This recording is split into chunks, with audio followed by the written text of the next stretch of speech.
দিতেন। আরিফুল শুনো, আরে আরুল তুমিও শুনো, কথাটা না যদি বাড়াও তাহলে বাইরে চলবো, কোনো আল পাওয়া যাবো না। তখন যদি মীমাংসার পেশাল পারো তাহলে পারো, আর যদি তোমরা নারাই করো তাহলে ফাঁকে যা করো যাও, আমার দোকানের সামনে নারাই করা হারবা না। না নজরুল ভাই, আমিও মেলা ভাই হয়ে দেখলাম কথাটা বেশি বড় করা যাব না। এখন দিনকাল হইলো খারাপ, এখন আরিফুল রে তুমি জিজ্ঞাও যে আরিফুল কি চা। হ অহন সে ভাল লাগছে। আরিফুল তাহলে তুমি কি কও, তোমারে কি দিলে তুমি এই ভেজালটা মানবা? কি আর করার নাববো, এখন আমার বাইরে বিশ্রামের নিগা মিডিয়ার কাছে যান নাববো, থানায় যান নাববো, কোর্ট কাছারির মধ্যে যান নাববো, আরো মেলা হানে যান নাববো। এটি করতে করতে হাইস 20,000 টাকা খরচ হবো, ওটাই ব্যক্তি দিলে হবো।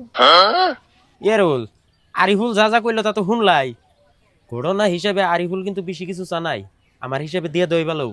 হ তুমি তো কইবে বেশি কিছু না, এখন আমার 4,000 টাকার বাকি বেচা 20,000 টাকা বড় নাকতাছে।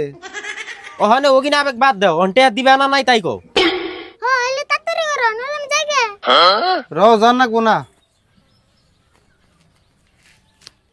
হাই রে হাই, মাল আনবার নাকি এই 20,000 টাকা আনছিলাম, কেরা জানে যে মধ্যে রাস্তা থেকে নাই হয়ে যাবো। এই যে ধরো গুনে নাও, পুরা 20,000 আছে। গুনা না মুনা, আমার মানুষের প্রতি বিশ্বাস আছে। থাকো আমি যাই গে।